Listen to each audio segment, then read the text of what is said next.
당뇨에서 제일 중요한 건 식사일까요? 네, 당뇨란 피 속에 포도당이 과하게 올라간 상태를 말해요. 그래서 소변에서도 당이 검출됩니다. 혈당은 대부분 식사를 하시고 난 다음에 올라가는데요. 우리가 정상이라면 인슐린으로 조절하게 되죠. 그런데 당뇨는 이 조절 능력이 깨진 상태를 말합니다. 그래서 식사로 들어오는 탄수화물의 양과 종류가 식후 혈당 곡선을 결정하게 돼요. 그런데 당뇨의 가장 큰 문제는 또 합병증이 있죠. 당뇨성 망막변증, 당뇨병성 신증, 당뇨병성 신경병증 같은 것들입니다. 급격한 혈당 스파이크 때문에 혈당 변화를 일으키는 게 바로 고당질 식사예요. 그래서 우리가 식사요법을 잘 지킨다면 혈당 수치 조절을 하는 것 플러스 합병증 발생 자체를 줄일 수 있는 겁니다. 당뇨가 있으면 탄수화물을 피해야 한다고 하는데 아예 안 먹어야 하는 건가요? 네, 무조건적인 탄수화물 제한은 아니고요. 핵심은 조절하는 겁니다. 뇌, 적혈구, 신장 안의 수질 부위는 포도당만 에너지로 사용해요. 혈당 개선을 위해서 총 탄수화물의 양 자체를 줄이는 것은 필요한데요. 지나친 탄수화물 섭취 제한은 필수 영양소가 결핍되고 또 저혈당, 케톤산증 위험을 초래해요. 그래서 기능도 떨어지고 집중력도 떨어지고 피로를 느끼게 되죠. 특히 SGLT2 억제제라고 해서 포시가, 자디앙이라는 약들이 있는데요. 요거 복용하시는 분들, 또 영양불량 위험이 높은 분들, 고령자, 임산부, 수유부 이런 분들한테는 더 탄수화물 제한을 권장하지 않습니다. 정제 탄수화물이라고 부르는 흰쌀, 설탕, 빵 이런 건 줄이시고요. 복합 탄수화물로 현미, 귀리, 콩 이런 것들을 선택하시면 좋을 것 같습니다. 의외로 당뇨에 안 좋은 음식들이 있다는데 어떤 건가요? 네, 건강식인 줄 알았는데 조심해야 될 것 중에 첫 번째가 과일 주스예요.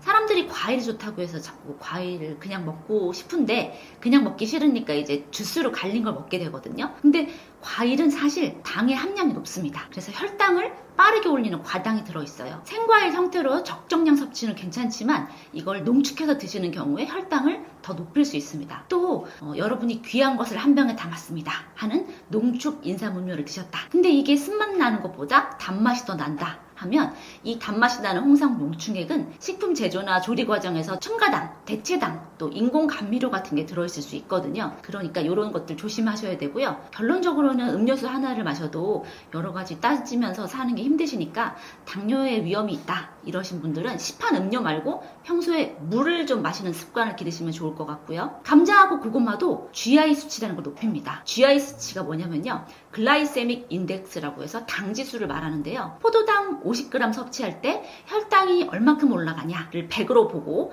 다른 식품 탄수화물 같은 양인 50g을 섭취해서 혈당이 어느 정도 상승하는지 그 속도를 비교하는 겁니다. 그런데 고구마는 GI가 44에서 61, 감자는 70에서 95 정도로 혈당을 더 높이는 게 사실 감자고요. 고구마는 100g당 약 86kcal, 감자는 100g당 77kcal로 칼로리가 더 높은 거는 고구마입니다. 둘 다 적은 양이면 많이 먹으면 탄수화물 과잉이 되는 건 똑같아요. 그래서 조리법도 중요한데요. 고구마도 혈당을 덜 올린다고는 하지만 고구마를 굽거나 말랭이로 하면 GI 지수가 더 올라가고요. 감자도 버터 감자, 감자튀김 이런 형태로 드신다면 GI가 더 높아지고 칼로리도 높아집니다. 혈당 관리는 무엇을 가장 중요하게 봐야 할까요? 네, 탄수화물로 단독 식사를 하시면 혈당이 급격하게 높아질 수 있습니다. 이 상승을 완화하려면 식사의 구성을 달리하는 게 필요합니다. 탄수화물로 드신다면 식이섬유가 풍부한 통곡류, 콩류, 채소 섭취로 양질의 탄수화물을 섭취하시고 또 나쁜 탄수화물로 알려진 정제 탄수화물, 흰쌀, 밀가루, 설탕, 라면 등이 되겠는데요. 이런 것들은 피하거나 줄이시는 게 좋겠죠. 탄수화물을 줄이는 대신에는 단백질과 좋은 지방으로 포만감을 높이는 게 필요합니다. 좋은 단백질이라면 계란, 생선, 두부, 견과류 등이 있겠고요. 식사의 순서도 중요합니다. 채소 먼저 드시고 단백질, 탄수화물 순으로 드시면 좋은데요. 채소에 든 식이섬유는 탄수화물의 흡수 속도를 줄입니다. 또 단백질과 지방은 위 흡수 속도를 늦추기 때문에 좋고요. 식사 시간은 오래 씹어서 최소 15에서 20분은 드셔야 되고 또 너무 빠르게 먹으면 혈당이 급격하게 올라가니까 여러 번 씹고 천천히 드십시오. 근육 수축은 인슐린과 독립적으로 포도당의 흡수를 증가시켜요. 이게 무슨 말이냐면 식후에 가만히 있지 마시고 걷기 등을 통해서 혈당을 낮추시라는 말입니다. 늦은 저녁에 탄수화물을 단독으로 먹는다. 대표적으로는 밤에 라면 먹고 자는 건데요. 최악입니다. 밤에는 인슐린 감수성이 떨어져서 혈당이 더 높아지기 때문이죠. 당뇨 환자가 놓치기 쉬운 저혈당 신호는 무엇일까요? 네, 저혈당인데 놓치기 쉬운 신호는요. 갑작스럽게 피곤하고 집중력이 저하, 또 졸리고 배고픔 등을 느끼는 건데요. 여기서 조금 더 진행되면 식은땀이 나고 불안감, 손떨림, 그리고 의식 혼미까지 갑니다. 인슐린이나 경구혈당 강화제를 용량이 너무 높거나 아니면 식사를 걸렀다, 식사량이 줄었다, 아니면 과다하게 운동을 했다, 과음을 했을 경우에 저혈당의 원인이 됩니다. 자, 이럴 때는요, 설탕이나 꿀 한 숟가락이라고 하는데, 꿀 한 숟가락이라고 하면은 밥 숟가락으로 한 숟가락 정도 말씀드리는 거고요. 설탕 한 숟가락보다 꿀 한 숟가락의 밀도가 더 높아요. 그리고 요구르트 작은 거 한 병 정도, 아니면 주스나 탄산 음료를 200ml 정도, 그 다음에 사탕 3, 4개, 요런 거가 급격하게 혈당을 올릴 수 있거든요. 이런 단순당을 준비해 주시면 좋습니다. 가지고 다니시기에는 사탕이 좋아요. 그래서 당뇨 환자시라면 혹시 모를 저혈당에 대비해서 사탕을 몇 개씩 갖고 다니시는 게 좋습니다. 당뇨가 있는 분들에게 추천하시는 식사법이나 음식에는 어떤 것들이 있을까요? 당뇨 환자라면은 탄수화물은 그냥 단순 탄수화물 말고 식이섬유가 풍부한 것들이 좋아요. 통곡류, 콩류, 채소 위주고요. 또 흰쌀, 밀가루, 설탕, 라면 이런 것들은 피하거나 줄이셔야겠죠. 또 불포화 지방산이 풍부한 식품으로 대체하면 혈당도 개선하고 심혈관 질환 위험도 감소하게 되는데요. 연어, 고등어, 꽁치, 참치, 멸치, 정어리 등 등푸른 생선을 드신다면 오메가3 등 다중 불포화 지방산이 많이 들어있어요. 그리고 아보카도 같은 과일, 또 김, 미역 등 해조류를 드시면 좋습니다. 간식으로는 호두 등 견과류를 추천합니다. 특정 미량 영양소하고 그 보충제의 효과를 맞추기보다는요, 통곡류, 콩류, 채소 이런 거랑 생과일 등 다양한 식품을 통해서 비타민하고 미네랄을 보충하시기를 말씀드립니다. 그런데 메트포민이라는 약이 있어요. 당뇨 환자들이 제일 많이 처방받는 건데요. 제품명으로는 다이아백스나 메트포민 서방정이라는 이름으로 나옵니다. 이런 약을 장기적으로 드실 때는 비타민 B12 결핍이 연관성이 있다고 알려져 있어요. 그래서 메트포민 제제를 장기간 복용하신다면 원인을 알 수 없는 빈혈이 있다, 말초 신경병증이 나타나는 것 같다, 이러신 분은 비타민 B12 보충은 필요합니다. 그리고 더 중요한 거는 또 금주가 필요해요. 인슐린이나 인슐린 분비 촉진제인 설포닐 유레아 계열의 아마린이나 디아미크론, 또 메글리티나이드 계열의 노보넘, 파스틱 이런 거 드시는 분들 있죠. 이런 분들은 적절한 음식 섭취 없이 음주를 하시면 심한 저혈당이 나타날 수 있어요. 적절한 식사와 함께 음주를 하시고요. 음주 전후에는 혈당을 자주 측정해서 저혈당 생기는 것을 꼭 방지하시길 바랍니다. 과일 섭취는 어떻게 하면 좋을까요? 어떤 식사든지 과일하고 채소를 많이 드시라고 하는데요. 사실 채소는 많이 먹어도 상관없습니다. 채소는 자기 손에 이만큼 정도를 하루에 드시는 양이 괜찮거든요. 그런데 과일은 무조건 드신다고 좋은 게 아니에요. 특히 당뇨 환자의 경우에는 과당이 높다고 했잖아요. 그래서 과일을 드시겠다 하면은 당분이 적은 걸로 드시는 게 좋고요. 아까 말씀드렸었는데 우리 아보카도 같은 거나 아니면은 토마토 있죠? 토마토는 과일은 아니고 야채긴 하지만 이런 종류로 해서 당을 올리지 않는 걸로, 그리고 베리류가 있습니다. 이 베리류 같은 것 중에서 블랙베리나 블루베리 같은 거, 이런 베리류로 드시면 좋아요. 그래서 과일은 너무 또 많이 드시면 안 된다는 거 잊지 마시고요. 채소는 많이 드십시오. 아침 식사는 어떻게 하면 좋을까요? 일단 저는 당뇨 환자의 경우에는 잡곡밥, 그 다음에 채소, 그 다음에 두부나 된장 이런 거를 드시면 좋겠거든요. 근데 아침을 그렇다고 무조건 많이 드시면 안 되고요. 그렇다고 또 안 드시면은 저혈당이 생길 수 있습니다. 그래서 아침에 너무 많은 걸 드실 필요는 없고 잡곡밥이나 아니면 된장, 두부, 콩, 야채, 나물 있죠? 이런 거를 같이 드시면 좋고요. 저는 사실 간헐적 단식이라고 하고 있는데요. 당뇨 환자는 간헐적 단식을 해서 아침을 만일에 안 드신다거나 하는 거는 저는 말씀드리지 않아요. 왜냐하면 공복 시간이 길어졌을 때 혈당이 너무 떨어질 수 있습니다. 그래서 간헐적 단식을 당뇨 환자인 경우에는 아침에 하지는 않았으면 좋겠다라고 말씀드립니다. 신장이 안 좋으면 식사에서 가장 먼저 무엇을 조심해야 할까요? 네, 신장은 강낭콩 모양의 장기인데요. 혈액 중에 있는 독성 물질이나 노폐물을 걸러요. 그리고 또 체액 중에 있는 삼투압, 산, 염기 평형도 조절하고요. 체내 칼슘하고 인의 평형도 유지합니다. 그리고 조혈 조절 호르몬 분비 등 다양한 기능을 하죠. 근데 이때 제일 중요한 게요, 나트륨입니다. 즉 소금의 섭취를 제한하라는 건데요. 왜냐하면 나트륨이 증가하면 체액이 올라가요. 그럼 이로 인해서 혈압도 올라가기 때문에 신장의 손상이 가속화됩니다. 자, 나트륨하고 소금을 조금 헷갈리시는 분들이 계신데요. 나트륨 400mg은 소금 1g과 같습니다. 그래서 지금 기준으로는 하루에 2g 이하의 나트륨 나트륨을 드셔라. 이것은 소금으로는 약 5g 정도에 해당되는데요. 실제적인 식사에서 이걸 그람수를 재면서 제한을 하기 힘들잖아요. 그래서 식사에서는 어떻게 말씀드리냐면 국이나 찌개, 탕 같은 데 있는 국물은 많이 드시면 안 된다. 그 다음에 김치도 짠 맛이 있기 때문에 김치를 너무 많이 드시지 말고, 젓갈류도 또 짜죠. 그래서 젓갈류, 가공식품 중에서 햄, 소시지, 라면 같은 것들을 조심하시라고 말씀드리고 있습니다. 신장이 안 좋으면 감자나 고구마도 조심해야 하나요? 고구마하고 감자를 모두 건강식이라고 생각하고 또 아침 대용이나 이렇게 드시는 분들이 계신데요. 신장 기능이 저하되신 분은 될 수 있으면 드시지 않는 게 좋습니다. 의외로 고구마하고 감자가 칼륨의 함량이 높아요. 고구마 100g 기준으로 구운 고구마는 칼륨이 445mg, 감자 삶은 것은 약 254mg의 칼륨이 있습니다. 원래 신장이 정상이면요, 과도한 칼륨은 소변으로 배출되는 게 정상이에요. 그런데 만성 신질환을 갖고 계시다, 투석 전 단계다, 급성 신부전이다, 이렇게 신기능이 떨어져 있을 때는 체내의 칼륨 농도가 높아져요. 그러다 보면 고칼륨 혈증이 되는데, 이게 왜 위험하냐? 고칼륨 혈증이 있으면 부정맥, 심정지 이런 위험이 있기 때문입니다. 근데 신장 질환자는 그럼 감자나 고구마 못 먹어요? 하실 수 있는데요. 이런 신장 질환자의 경우에 칼륨이라는 것 자체가 물에 잘 녹는 미네랄이에요. 그래서 고구마나 감자 같은 거 얇게 썰어서 물에 담궜다가 먹거나, 아니면은 끓는 물에 살짝 데친 다음에 물을 버리고 다시 먹거나, 이런 식으로 하시면 되는 거예요. 근데 한 번에 또 많이 드시면 그것도 또 위험할 수 있으니까, 드실 때 한 번에 드실 때도 소량만 드셔야 된다, 이렇게 말씀드릴게요. 신장이 안 좋으면 단백질도 꼭 줄여야 하나요? 네, 단백질은 무조건이 아니라요, 신장의 상태를 봐가면서 조절하는 게 필요하고요.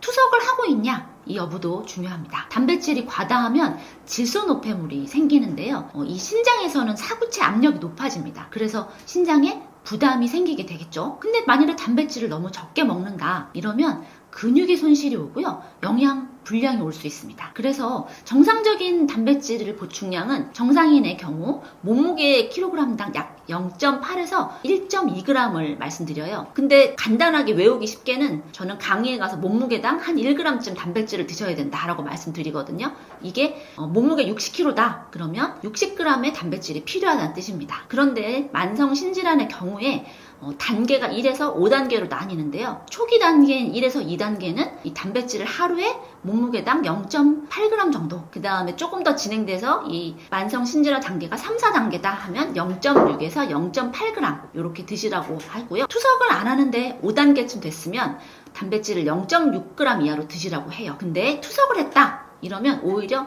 단백질을 증가해야 합니다. 그래서 하루에 몸무게당 1에서 1.2g 정도의 단백질을 드시라고 말씀드리는 거죠. 그러니까 한마디로 말하면 투석하기 전에는 진행이 되면서 단백질을 줄여야 하지만 투석 단계라면 단백질을 오히려 올려야 된다는 거예요. 단 같은 단계라도요, 체중이나 요게 감소한다, 식욕이 떨어졌다, 단백뇨다, 뭐 그런 거에 따라 달라지기 때문에 이거는 그냥 내가 이런 단계야가 아니라 영양 상태하고 혈액 검사를 보고 결정을 하는 겁니다. 더 중요한 게 뭐냐면 가공육 같은 동물성 단백질보다는 두부 단백질 같은 식물성 단백질로 드시면 좋고요. 달걀, 흰자, 생선, 닭고기, 유제품을 적절하게 배합해서 단백질은 매 끼니마다 드시는 게 제일 좋다는 거 잊지 마십시오. 신장 질환이 있으면 나트륨 말고도 조심해야 할 성분이 있을까요?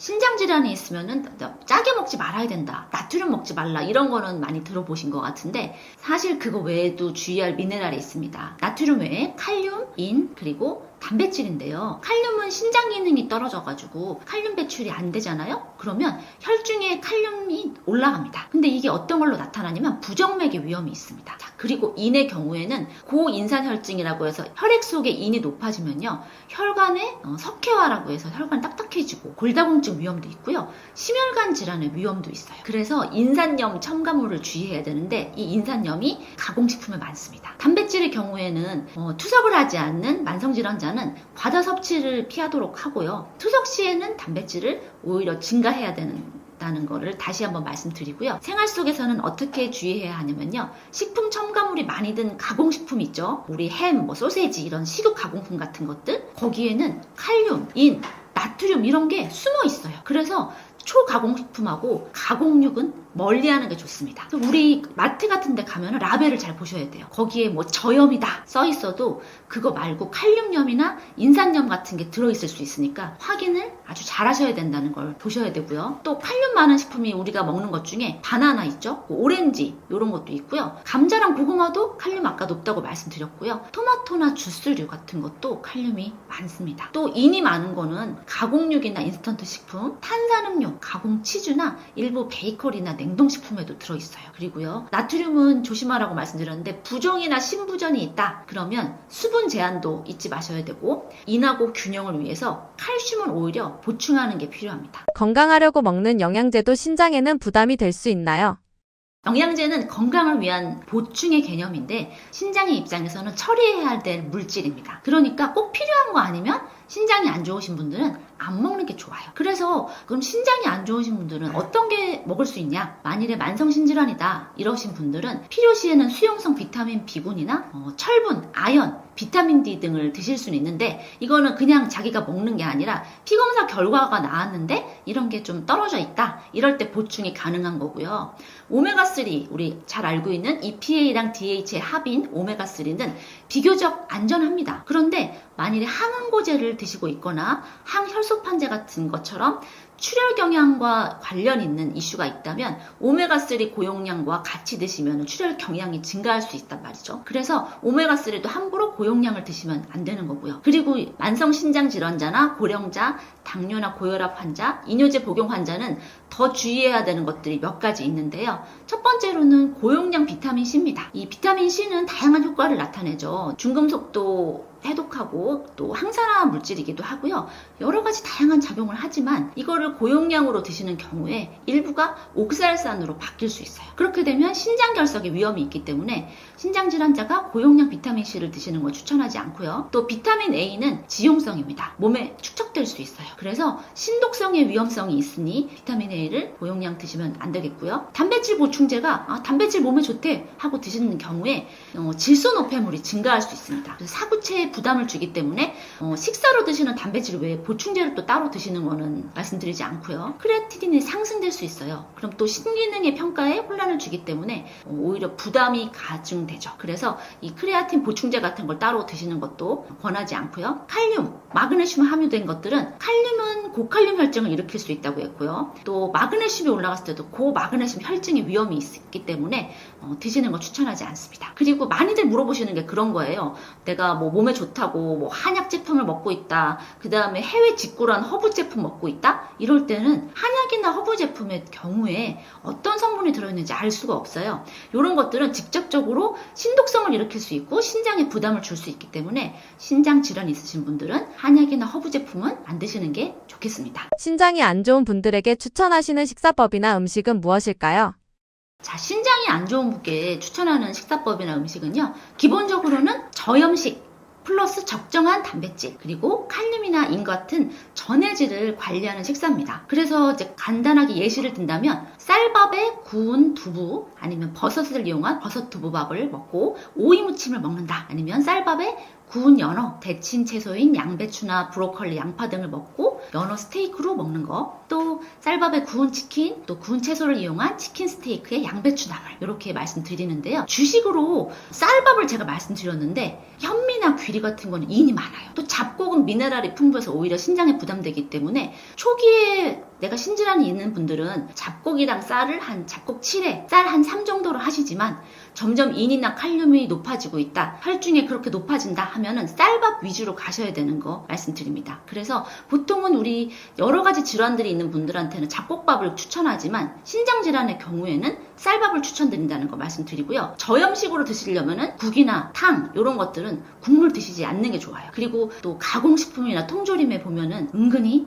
소금 많거든요. 그래서 가공식품, 통조림 드시지 않거나 아니면은 덜 먹는 게 필요하고요. 단백질의 경우에는 생선이나 두부, 계란을 위주로 해서 몇 끼 드셔야 돼요. 단백질은요, 몸에 저장되는 게 아니에요. 그래서 몇 끼 조금씩이라도 드시는 걸 추천드리고요. 채소는 칼륨 함량 높은 거 말고 낮은 게 필요해요. 이런 것들이 양배추, 양파, 오이, 브로콜리 같은 것들이거든요. 이런 것들을 위주로 해서 드시면 되고, 만일에 내가 근데 그냥 다른 나물도 먹고 싶어 할 때는 칼륨은 물에 녹는다고 했잖아요. 물에 삶거나 데치거나 이런 조리법을 이용해서 나물을 이용하시면 되고, 좋은 지방을 먹기 위해서 평소에 요리할 때 올리브 오일을 사용하는 것도 추천드립니다. 골다공증은 식사로도 충분히 관리할 수 있을까요? 골다공증은 식사로만 관리는 어렵고요. 식사를 기본으로 치료제를 병행해야 되는 질병입니다. 골다공증은요, 왜냐하면 단순한 영양 문제가 아니고 에스트로겐 감소와 같은 호르몬 문제, 그 다음에 노화로 인해서 골 형성이 감소하는 이런 복합된 골대사 질환이기 때문이에요. 근데 이미 감소한 골밀도를 다시 회복시키는 건 좀 어렵습니다. 그런데 지금 있는 이 골밀도를 최대한 유지하고 골 손실 속도를 늦추는 거, 그리고 골절돼서 이제 부러지고 이런 위험도를 감소시키기 위해서 식사를 잘 챙겨야 돼요. 그때 칼슘, 비타민 D, 비타민 K2, 단백질이 무엇보다 중요합니다. 뼈 건강을 위해 칼슘만 많이 먹으면 되는 걸까요? 네, 뼈 건강하면 보통 이제 칼슘만 생각하시는데 칼슘만 먹는다고 해결되지가 않아요. 칼슘은 기본으로 먹긴 먹어야 됩니다. 폐경 여성이나 노인에서는 정상적인 노화 과정으로 골 소실이 급격하게 진행돼요. 그래서 50세 이상이면 골밀도가 급격하게 소실됩니다. 골다공증의 예방과 치료를 위해서라도 칼슘이 풍부한 음식을 통해서 섭취하는 게 첫 번째인데요. 그래도 음식으로 부족하다. 그럴 때는 칼슘 보충제를 사용하도록 말씀드리고 있어요. 그래서 식품과 보충제를 포함해서 칼슘의 총 섭취량은 하루에 800에서 1000mg입니다. 이거는 이제 굴, 미꾸라지, 멸치, 두부, 달걀, 우유, 깻잎 이런 걸로 보충하시면 되고요. 다음으로 중요한 영양소가 이제 비타민 D인데요. 근육섬의 발달과 성장에도 필수적이고 또 뼈 성장에도 필수적인 게 비타민 D입니다. 요거는 근육 단백질의 합성, 근육세포 증식과 분화도 조절하고요. 비타민 D는 사실은 햇빛만 쬐도 이제 합성된다라고 말씀은 하시는데 우리가 사실 밖에 나가면 햇빛 쓸 일이 있지만 밖에 아니고 대부분 우리 실내에서 생활해요. 그리고 밖에 나갈 때 또 선크림을 엄청 열심히 바르십니다. 그래서 비타민 D가 합성이 잘 안 되기 때문에 우리 식품이나 이제 영양제를 먹게 되죠. 그번 식품은 등푸른 생선인 꽁치, 고등어 이런 거랑 연어, 달걀, 노른자, 버섯, 비타민 D 강화 우유나 치즈, 요구르트가 되겠습니다. 그리고 제가 이제 비타민 K2를 말씀드렸는데요. 비타민 K가 아니라 K2인데 요거는 뭐에 중요하냐면 이제 칼슘만 드시잖아요. 그럼 칼슘이 뼈로 가야 되는데 뼈로 안 가고 심장 질환 쪽으로 해서 심장 그 혈관을 막을 때가 있습니다. 실제로 제가 강의에 가서 칼슘만 챙겨 드시다가 심장 질환에 걸려서 응급실에 가신 분을 뵀거든요.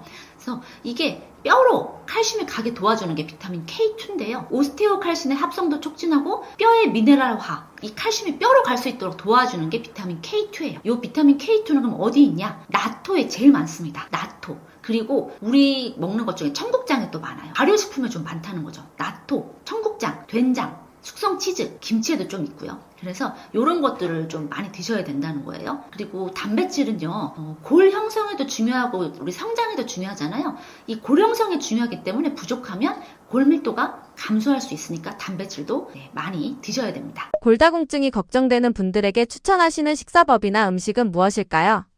네, 칼슘하고 비타민 D, 비타민 K2 단백질을 어떻게 골고루 먹을 것이냐 이렇게 말씀을 드리는데요. 단백질은 여러 번 말씀드렸지만 축적되지 않습니다. 그렇기 때문에 단백질을 몇 끼에 나눠서 골고루 또 먹는 게 제일 중요하고요. 칼슘도 마찬가지로 몇 끼니마다 드시는 게 좋습니다. 그래서 칼슘, 비타민 D, K2는 세트 개념으로 드시면 되고요. 주의해야 될 거는 짜게 먹는 거 있죠. 그 다음에 커피나 홍차 같은 카페인 섭취 이런 거는 칼슘의 배출을 증가시키기 때문에 뼈 건강을 생각한다면 카페인 섭취나 짜게 먹는 거는 좀 안 드시는 게 좋아요. 자, 그래서 식사는 어떻게 먹어야 되냐? 우유나 요거트, 치즈 이런 유제품 있죠? 그다음에 두부, 콩, 멸치, 뱅어포, 뼈채 먹는 생선을 매일매일 드시는 게 좋아요. 그래서 잡곡밥에 뭐 두부구이를 먹는다. 여기다가 멸치조림을 먹는다. 그리고 제가 비타민 K2가 나토에 많다고 했잖아요. 나토를 먹고 간식으로 요거트를 먹는 것도 좋고요. 잡곡밥을 먹으면서 고등어 구이를 먹고 콩자반이나 또 여기다 나토 같이 먹는 습관도 좋고요. 우유를 또 간식으로 드시면 좋겠습니다. 근데 나토가 만일에 난 먹기 힘들어 하면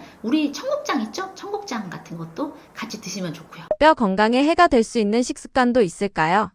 네, 뼈 건강하면은 우리 칼슘 섭취가 부족할 때 뼈 건강이 해칠 수 있기 때문에 우유, 두부, 멸치 이런 거 챙겨 드시는 게 좋고요. 짜게 먹으면요 나트륨이 증가하는데요. 이렇게 나트륨이 증가하면 소변으로 칼슘의 배출도 같이 증가가 됩니다. 그러다 보면은 뼈에서 칼슘이 나가기 때문에 골밀도가 떨어질 수 있습니다. 그러니까 국이나 찌개를 다 먹지 말고 국물을 다 먹지 마세요. 짜게 먹으면 안 되고 김치하고 라면을 뭐 같이 막 먹는다. 이것도 별로 좋지 않은 식습관이고요. 단백질이 섭취가 또 부족하면 뼈가 약화되기 때문에 단백질을 뭐 두부나 또 계란, 그다음에 콩 이런 걸로 골고루 드시는 게 좋고요. 커피, 콜라, 홍차 이런 카페인을 함유한 것들이 신장에서 칼슘 배출을 증가시켜요. 그래서 마시지 않거나 하루 2잔 이하로 제한하셔야지 또 뼈 건강에 좋습니다. 그러니까 골다공증이 위험하다, 골다공증이 있다, 커피를 하루에 2잔 이하로 드셔야 되고요. 탄산음료는 왜 위험하냐? 인이 다량 함유돼 있어요. 그래서 뼈에 칼슘을 빼내는 작용을 하는데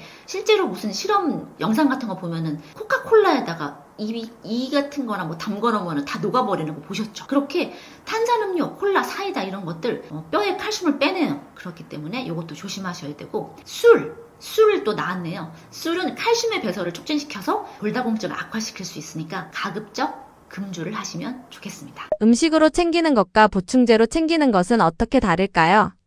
칼슘은요, 음식으로 우선이 제일 첫 번째예요. 그런데 부족할 때는 보충제로 먹어라. 이게 원칙이죠. 2022년 대한골대사학회에서요, 50세 이상 남성, 또 폐경 여성을 대상으로 한 칼슘과 비타민 D 권고안에 따르면요, 칼슘은 음식을 통한 보충을 기본으로 하되 칼슘 하루 800에서 1000mg, 비타민 D는 하루 800에서 1000IU를 추천했어요. 그래서 음식으로 먹는 칼슘은 칼슘뿐 아니라 다른 영양소도 같이 먹을 수 있죠. 왜냐하면은 우유에는 칼슘도 있지만 단백질도 있고 이런 식으로 다양한 영양소를 먹을 수 있으니까 좋은데, 또 음식으로 먹는 칼슘은 칼슘뿐 아니라 다른 영양소를 함께 먹을 수 있기 때문에 더 좋습니다. 자, 우유를 예를 들면 칼슘뿐 아니라 단백질도 보충할 수 있죠. 그리고 또 음식으로 칼슘을 먹으면 과하게 먹기 어려워요. 그래서 뭐 칼슘을 과량 섭취한다 이렇게 되지가 않습니다. 근데 보충제의 경우에는요, 정확한 용량이 있어서 용량을 확인하고 내가 부족해서 보충할 수 있다, 이런 게 있죠. 보통 온라인으로 파는 영양제 같은 경우에는 200에서 300mg 이런 식으로 나오는데요,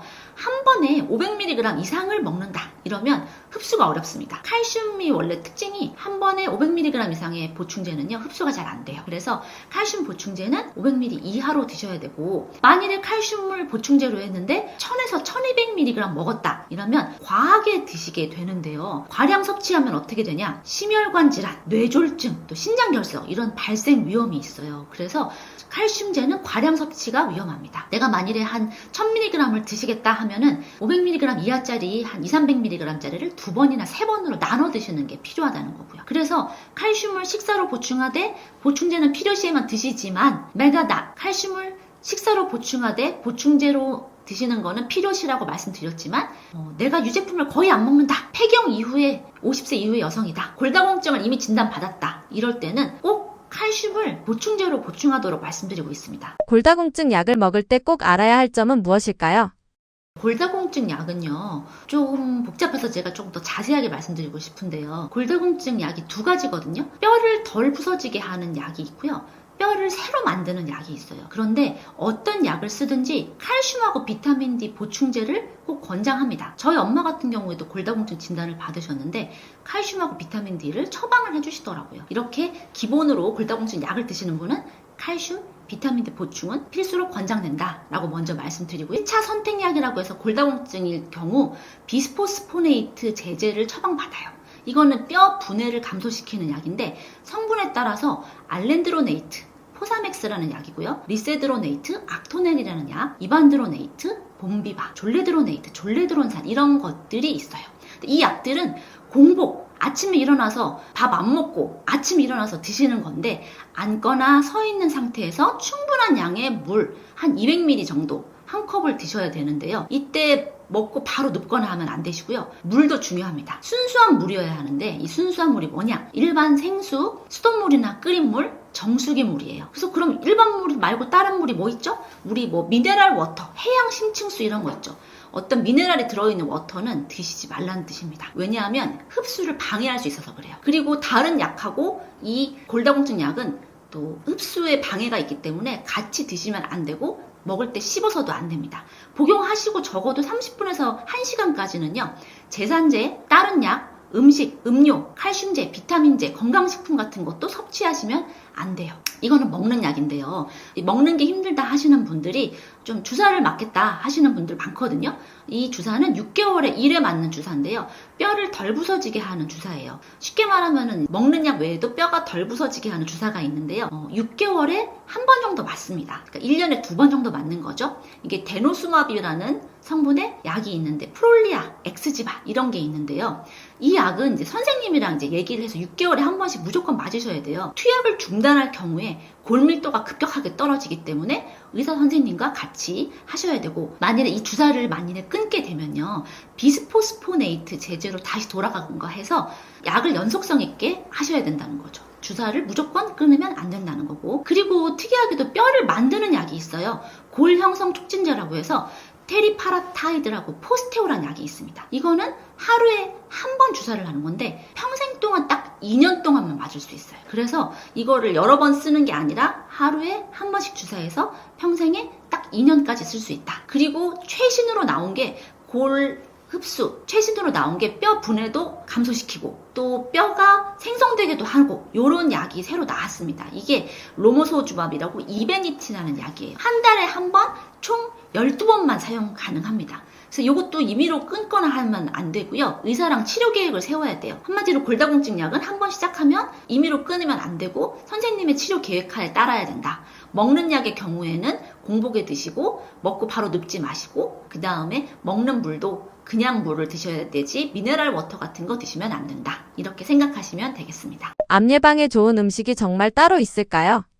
암은 사실 원인이 딱 정해진 게 없습니다. 유전이 있다, 또 생활 습관이 있다, 환경이 원인이다. 이렇게 복합적인 원인이기 때문에 어떤 하나로 특정할 수가 없거든요. 그러니까 이런 음식이 암을 일으킨다, 이렇게 말씀드리는 거 어렵고요. 식사 습관, 평소에 식사 습관이 중요하다는 것을 말씀드릴게요. 다양한 색의 채소, 그리고 과일, 마늘이나 양파 같은 것들, 또 통곡물, 콩종류, 해조류 이런 것들을 풍부하게 드시는 게 좋고요. 동물성 식품이라고 해서 우리 고기 같은 것들 있죠? 이런 거는 식사 구성에서 한 3분의 1 이내로 드시는 게 좋습니다. 그리고 햄, 소세지, 베이컨 이런 거를 우리 가공육이라고 하는데요. 가공육은 절대 몸에 좋지 않고요. 술을 과도하게 드신다. 그리고 탄 음식들 있죠. 고온에서 세게 해서 탄 음식, 직화구이 이런 것들은 피하시는 게 좋고요. 고기를 만일에 너무 드시고 싶어요. 삶기, 찌기, 저온조리한 것들로 구성해서 드시면 되고요. 이렇게 식단을 한 번 먹고 마는 게 아니고요. 꾸준히 오래 유지하는 것이 암 예방을 위한 식사 포인트예요. 그리고 과체중이나 비만은 여러 암의 위험을 높이기 때문에 식단을 좀 꾸준히 하시고 운동으로 체중 관리 하시는 것도 절대적으로 필요하다고 하겠습니다. 건강식이나 영양제를 잘 챙겨 먹으면 암 예방에 도움이 될까요? 제가 영양제에 대한 강의를 많이 다니는데 묻는 것들 많거든요. 요거 먹으면 혹시 암 예방 되냐, 암에 안 걸리냐 하시는 분들 많은데요. 영양제로 암 예방 효과가 있다면 좋겠죠. 그런데 일부는 오히려 위험하고요. 효과가 완벽하게 밝혀진 영양제는 따로 없습니다. 고용량의 베타카로틴의 경우에는 하루에 베타카로틴으로 30mg 이상 먹으면 흡연자의 경우에는 폐암의 위험을 높입니다. 그렇다고 그럼 베타카로틴 안 먹어야 되나 하시는데요. 우리나라에 나오는 건강기능식품은 베타카로틴이 7mg쯤 들어있는 게 최대고, 그 다음에 일반 의약품으로 나오는 영양제의 경우에는 하루에 베타카로틴이 15mg이 최대예요. 그러니까 영양제 먹고 갑자기 너 베타카로틴 위험하면 어떡하지라고 걱정하실 필요는 없지만, 해외 직구로 샀는데 베타카로틴이 30mg 이상 들어있다. 이럴 때는 흡연자의 경우에는 폐암의 위험이 있다는 거를 잊지 마셔야 되고요. 항암 영양제라고 해서 인터넷에 비싸게 팔리는 것들 많아요. 무슨 버섯, 무슨 물 이런 것들 엉뚱하게 비싸게 파는 것들이 많습니다. 자신의 식습관부터 되돌아봐야지 그런 영양제를 먹는다고 암이 예방되는 건 아니고요. 우리가 어떻게 식사를 구성해야 되냐? 통곡물, 콩류, 채소 이런 거를 풍부하게 하시고요. 붉은 고기, 가공식품, 가공육 이런 거는 피하시는 게 좋죠. 그런데 매일 먹는 식사를 라면, 탄산음료, 액상과당, 밀가루, 흰쌀밥, 구워 먹는 고기인데 탔다 이런 걸 즐기신다면 암에 걸릴 확률이 증가합니다. 저는 지금 암 전문 병원에서 근무하고 있습니다. 혈액종양내과 과장님들하고도 많이 대화를 하는데요. 암 예방 영양제는 없다고 말씀하셨어요. 그래서 입맛이 너무 없다 이러신 분은 센트룸 같은 종합 영양제를 추천을 하시더라고요. 사실 저는 아빠가 작년에 간암 판정을 받고 서울대병원에서 치료를 하셨는데요. 입맛이 없고 힘들다고 하시니까 거기 병원에서도 종합영양제를 처방해 주시더라고요. 그런데 그럼 저희 아빠도 그러면은 영양제를 안 드신 건 아니거든요. 영양제도 드시고 혈압이 있으셔서 고혈압 약도 드셨는데 이 식사를 제대로 못 하신 게 문제인 것 같았어요. 그래서 암 자체를 예방하는 거거나 암을 물리치는 영양제는 없고, 암이 만일에 생긴 다음에 병 기력 회복을 하고 싶다 하실 때는 종합영양제 정도는 추천드린다고 말씀드리고 싶습니다. 암 예방을 위해 추천하시는 식사법이나 음식은 무엇일까요? 암 예방을 위해서는요, 사실 요즘 한국 사람들 너무 바쁘죠. 하루에 3끼 중에서 한 끼도 잘 챙겨 먹지 못하는 분들이 많아요. 그래서 편의점에서 한 끼를 간단하게 때운다, 아니면 뭐 빵으로 때운다, 이런 것들이 많은데, 하루 3끼 중에서 한 끼라도 6가지 식품군이 골고루 든 진짜 식사, 그 진짜 식품으로 차린 식탁을 마주하는 게 암 예방을 위한 첫 번째입니다. 그래서 한국 사람들이 예전부터 먹던 식단 자체가 사실은 균형 잡힌 식단이었어요. 잡곡밥에 두부 넣은 된장국 먹고요, 김치 몇 조각, 멸치조림, 계란 후라이, 콩자반. 엄청 간단해 보이긴 하지만 이 식사가 바로 균형 잡힌 식사고요. 여기다가 우유 한 잔이랑 사과 반 개를 먹었다, 이렇게 하면 탄수화물을 공급하는 공유인 우리 잡곡밥 있었죠? 유지 당류를 위한 계란 후라이 있었습니다. 단백질의 근본인 계란, 두부, 콩 있고요. 채소군인 김치, 과일, 사과, 또 우유 유제품군인 우유까지 골고루 들었단 말이죠. 그래서 이 6가지 식품군을 골고루 든 식사를 한 끼라도 하자, 이런 거예요. 그래서 식사 구성을 제가 간단하게 말씀드리면,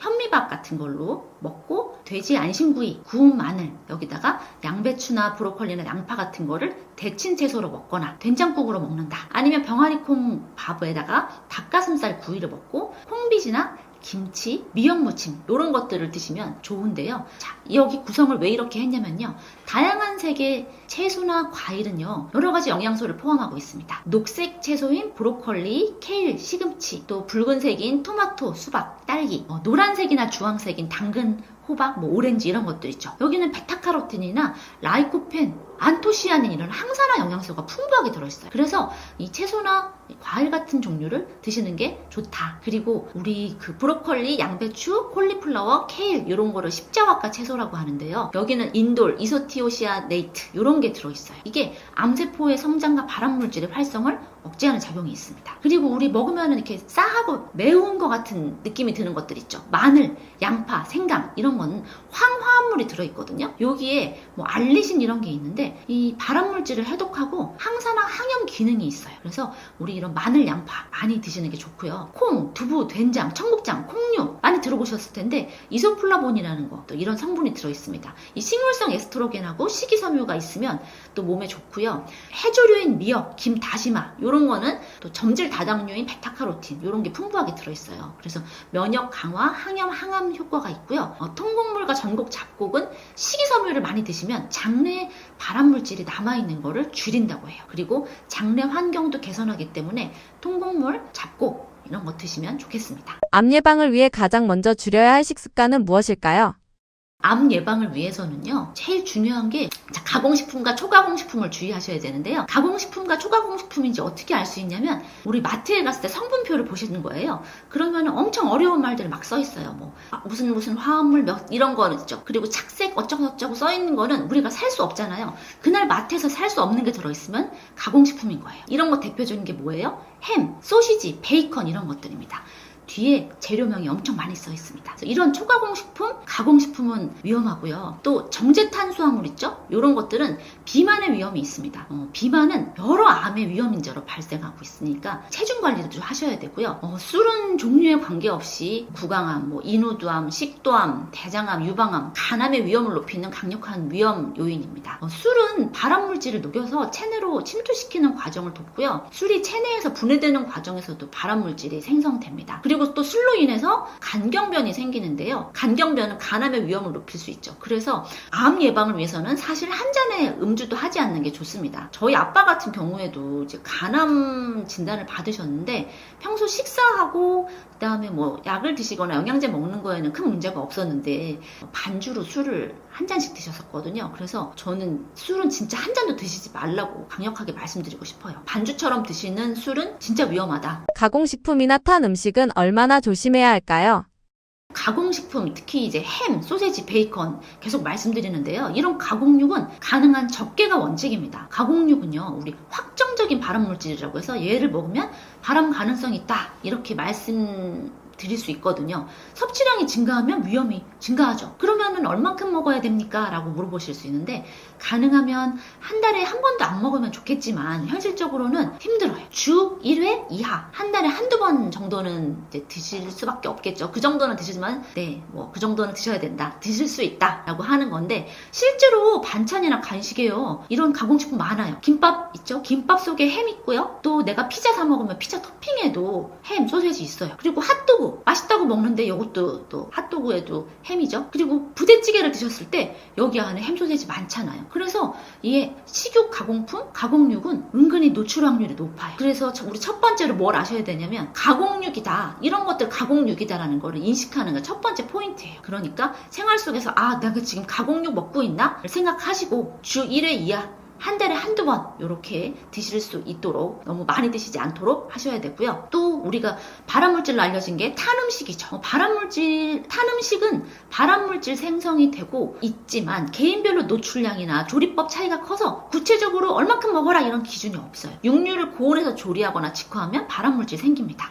현실적으로는 마찬가지로 주 1회 이하나 한 달에 한두 번 정도로 빈도를 낮추는 게 좋고요. 고기를 또 안 먹을 수는 없어요. 근데 우리나라 사람들 특징이 뭐죠? 삼겹살을 또 바짝 익혀서 먹는데 이렇게까지 바짝 익힐 필요 없습니다. 아주 옛날에는 위생 상태가 나빴기 때문에 그런 그 기생충 위험 이런 것 때문에 바짝 익혀 드신 건데, 지금은 위생이 좋아서 얘를 익혀서 뭐 어떻게 먹어야 된다는 게 따로 없거든요. 그러니까 살짝 그을린 정도로 먹는 건 괜찮은데 너무 검게 탔다, 근데 맛있어 보여서 그냥 먹는다 하지 마시고요. 검게 탄 부분은 도려내시고 반복적으로 타는 식 드시는 거는 조심하셔야 돼요. 그리고 숯불구이로 드시지 말고, 정 고기가 먹고 싶으면 굽거나 튀기는 거 말고 삶아 먹는 수육 같은 방법으로 드시는 게 훨씬 좋습니다. 가족력이 있는 분들은 식사를 더 다르게 관리해야 할까요? 가족력이 있다면 같은 식사라도 더 엄격하고 꾸준하게 관리하는 게 핵심이에요. 유전적으로 이제 내가 취약하다고 해서 무조건 걸리는 건 아니거든요. 그럼 어떤 식으로 드셔야 되나? 채소나 과일 충분하게 드시는데, 아까 제가 잠깐 말씀드렸는데 채소는 이만큼 한 손에 담길 만큼 먹어도 되지만 과일은 적정량 드셔야 돼요. 사과 맛있다고 몇 개, 두세 개 먹는 게 아니고 한두 조각 드시라는 거예요. 채소, 과일 충분히지만 과일은 그렇게 많이 드시지 않아야 되고요. 가공식품, 가공육 최소화해서 드셔야 됩니다. 하루에 한 번이 아니라 일주일에 한 번 이하, 한 달에 한두 번 드시라고 했고요. 적정한 체중을 유지하는 거는 가족력이 없어도 어떤 병을 예방하는 데도 필수예요. 하지만 만일에 암 가족력이 있다, 특히 가공육, 가공식품 드시는 거 조심하셔야 되고, 탄 음식, 술 이런 거 절대 드시지 않았으면 좋겠습니다. 다양한 채소를 골고루 드시고 식이섬유를 챙기시고요. 통곡물 위주로 식사하시고, 단백질은 식물성으로 두부나 콩, 계란 이런 걸 의도적으로 늘리시면 좋을 것 같고요. 예방 차원에서 건강검진을 더 철저하게 하세요. 그리고 미리 내 수치가 어느 정도 되는지 확인하는 것도 필요합니다. 네, 안녕하세요. 저는 올해로 약사 일을 한 지 20년째인 염혜진 약사라고 합니다. 지금 현재는 병원에서 약사로 일하고 있고요. 현장에서 8,000명 이상의 사람들을 만나는 강사이기도 하고, 또 여러 가지 책을 쓴 작가이기도 합니다. 미라클 루틴, 오늘부터 나는 갑으로 삽니다. 지금 당신이 글을 써야 하는 이유, 영양제 특강, 이 약 같이 먹어도 돼요, 건강하게 오래 사는 기적의 장수 식사법이라는 책을 썼습니다. 제가 여러 가지 책을 쓰고 강의를 다니는 이유가 있습니다. 전국으로 강의를 다니고 있는데요. 그렇게 다양한 연령층의 대중들을 만나다 보니까 병원에서 만나는 분들은 이제 아파서 오셔서 그런지 기운도 없고 나이가 좀 있어 보이시는 거죠. 근데 강의를 가서 만나면 비슷한 나이대인데도 젊고 활력이 넘치세요. 그래서 이게 젊다고 병이 없는 것도 아니고요. 나이가 있다고 다 아픈 것도 아니더라고요. 관리를 어떻게 하는지, 식사를 어떻게 하는지, 또 적절한 영양제를 어떻게 섭취하는지에 따라서 노화의 속도가 다른 거를 느끼게 됐어요. 병이 있더라도 또 적극적으로 자신의 몸을 돌보시는 분들은 확실히 노화가 더뎠고요. 노화가 축적이 돼서 우리 노쇠라는 게 있습니다. 기능이 떨어지고 이제 쉽게 피로하고 이렇게 되는데요. 노화가 축적돼서 노쇠로 가는 걸 막아야 돼요. 우리 이제 100세 시대라고 말씀드리잖아요. 100세 시대에 안 아프다는 건 거짓말이에요. 아프긴 아픈데 이 아픈 몸을 어떻게 잘 유지해서 우리가 쭉 오래 건강하게 살 수 있냐를 위한 대책이 필요한 거죠. 그래서 저는 유병장수를 위한 대책이 필요하다라고 말씀을 드리는데, 이거의 세 가지가 뭐냐? 음식, 약, 영양제라고 할 수 있습니다. 그래서 기본은 식품이에요. 내가 매일 무엇을 먹냐가 제일 중요합니다. 가끔 강의 가면 그런 말씀 하시는 분들 계시거든요. 내가 지금 이런 영양제 먹는데 뭐 잘 모르겠다. 그래서 물어보면은 식사를 제대로 안 하시는 경우가 너무 많은 거예요. 식사 제대로 안 하시면서 영양제 먹으면 제가 효과 없다고 말씀드리거든요. 오늘 제가 강의에서 어떤 말씀 드렸냐면 건강하게 식사를 하자. 하루에 3끼 중에 한 끼라도 6가지 식품군이 골고루 든 진짜 식사를 하자고 말씀드렸는데 제일 중요한 건 식사 기본입니다. 그리고 내가 좀 부족한 게 있어? 영양제로 섭취를 하시면 되고요. 내가 정말 너무 아파. 그럴 때는 약을 먹으면서 자신의 몸을 돌보는 것도 필요합니다. 그래서 약, 식품, 영양제 이 3가지가 같이 가야 된다고 생각해요. 그래서 제가 영양제 특강이라는 책에는 영양제를 바르게 먹는 법, 어떻게 하면 속지 않고 제대로 먹을 수 있냐, 뭐 암 예방 영양제가 있다고 비싸게 사신 분들 많이 봤고요. 또 임신이 안 된다고 영양제 샀다는데 다 그게 영양제가 아니라 그냥 식품인 경우도 많이 봤습니다. 또 이 약 같이 먹어도 돼요라는 책에는 약국에서 살 수 있는 다양한 일반 약품에 대한 선택을 제가 다루었어요. 어떤 약을 먹는 것이 좋나, 어떤 약을 바르는 것이 낫나 그 구분을 해드렸고요. 이제 제일 중요한 매일 먹는 식사, 이걸 놓치고 약이나 영양제를 드신다면 안 되기 때문에 저는 이번에 건강하게 오래 사는 기적의 장수 식사법이라는 책을 썼습니다. 고정 댓글에는 링크 누르시면 제 건강 솔루션 3종 세트를 만나보실 수 있고요. 약과 영양제와 식품 이 3가지를 아우르면서 건강하게 오래 행복하게 사셨으면 좋겠습니다. 감사합니다.